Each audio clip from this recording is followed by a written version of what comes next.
Right now, online, here's what we want to talk about, and that's going to be Glenn from Nashville, Tennessee, and Glenn listens to us right there on WNQM.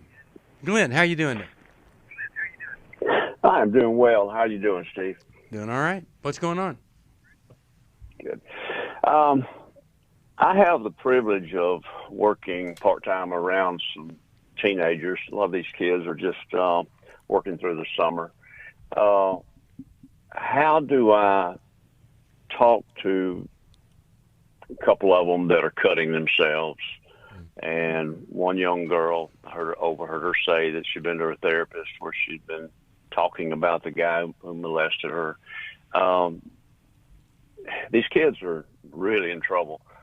I just want to be able to try to reach them. You know, I do have a rapport with a couple of them. They will talk to me a little bit. The one from Friday, I was just talking to her a little bit when I sat down next to her on a bench out front. How you doing? And she said, I'm good. I said, I noticed her arm. And I said, what happened to your arm? She said, I did it to myself. I said, what in your life would make you want to hurt yourself that way? Yeah, and she opened up. She began to tell me. So how I'm just way out of my wheelhouse here. You know, how do I talk to them, or maybe some materials or something? Okay. Yeah, I know I need to refer them to somebody. Right. Okay. But I got a couple ideas, but I want to hear from go. Jill You and go, John Steve. first. No. Oh, okay. Either. Glenn, I know it feels out of your league, but what you did was really positive and powerful. Absolutely. You are an Absolutely. adult man who is gentle and kind and saw that she was hurting. Do you know how many people see marks on the arms and never lovingly ask what's going on? The fact that she could verbalize to you her pain is doing something, is huge. And Right. she needs people outside of the people that hurt her and outside of her family where she can feel safe. So drawing her in like that, yes, if she's not working with someone, then talking to her about maybe we need to find someone that could help you process some of this pain, because this is big. This is not something you can process all by yourself, right?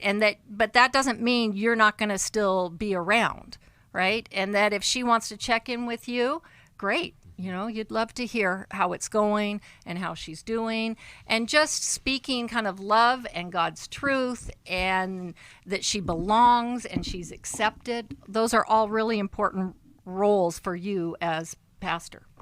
So, John, Well, you she have gave some me her thoughts? phone number and agreed to allow me to call her occasionally, you know, and I said, you call me anytime, 24 hours a day. If you think you want to hurt yourself or things are just getting that bad at home, go somewhere quiet and call me. I'll sit and talk with you. Yeah. And so she's going to do that. And the young girl that was molested, I talked to her a little while later, and I said, bless your heart, I'm so sorry that happened to you. How old were you when that happened? And she said between 14 and 16. And so she opened up a little bit as well. Well, you know, you did the thing that is so rare. So many people in ministry, whatever, they will say something like, well, don't do that, versus Right. you Or they're got afraid. inside there. John, you have a thought before I have a thought? Yeah, I thank you for being on the team there. It's really nice to hear this. Couple of things. One is, like Jill said, the goal is certainly not to fix them. The goal is to love them and they need listening. This generation desperately needs listening without a lot of advice. So, Right. you make sure they're getting help. I mean, the conversation's got to be get help, and if you're getting help, you know, good. The fact that you're an authority figure, you're listening, all they want to do is just be able to say it and know they're not crazy. And the third thing is you're a man of God and you're a pastor. So look up some Bible verses that are about his love and, you know, his he's safe and all that. Let them see a picture of God through you so they come away going, I didn't get preached at. This guy listened to me and I gave him all the bad stuff and he still likes me. And he said, Here's how to love God more. Those are wonderful things. I have a little concern about Well, I having them did call that. you 24/7. Honestly, I want you to think about that. Okay. Because then, if you get parents involved, if you there are authorities that may not think that's a good thing. It might be more call the church and let them know you want me to see me and make an appointment. We'll check it out with your parents, but kind of go through the channels instead of just call me 24/7. That can be kind of a bad I path, got you. honestly. That makes sense. Okay. So really Right, agree with okay. that. And so here are my two little points. I don't know if you've ever heard the story about my wife saying to the cutter, next time you feel like cutting, you call me. I want to do it. I want you to do it by my side. So she calls, and I'm not suggesting you do what my wife did, but she goes there, and the girl goes through this whole ritual and everything until she gets right down to cutting. And of course, now that she's talked it all through and everything, and my wife is there was absolutely no need to cut. So one of the things that would be great is if, other than you, there was a female, a youth worker, or someone, and this doesn't mean necessarily go to the cutter's house, but that would be available. If you feel like cutting, I want to be on the phone with you. I want to work. I want to go through it with you. And many times that desire, it just takes all the power out of it. And then the second thing I would say is you might want to make a recommendation to her.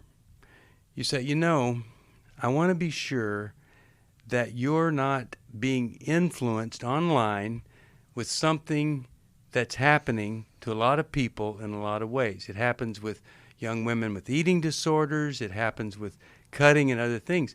But sometimes you get into an online community where you're kind of doing it with all of them versus out of some unmet need. It becomes part of the culture, and you've got to do it and take pictures. And if you're doing that, I just want to encourage you to see what that is.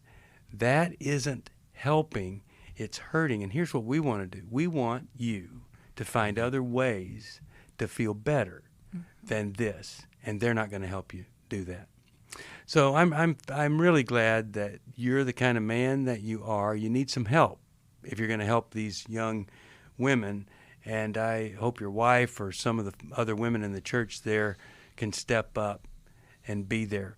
But I think more than anything, your message is, I love you, I care about you, God is there for you, God isn't angry at you. Those kinds of things are just so very powerful.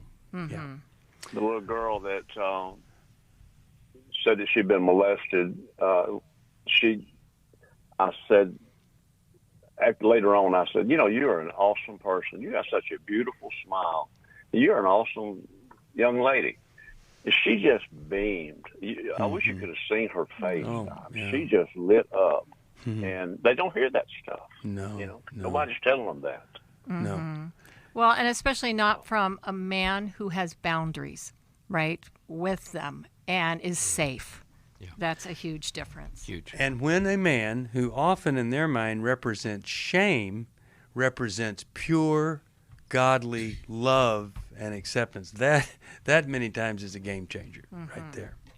So glad that you called. I'm going to send you this little book, Healing is a Choice, because I do think it does heal so many folks. And I don't know, another book that might be helpful, Jill's book, The Secrets Women Keep, can open some doors and eyes there for you, and I hope that is helpful to you.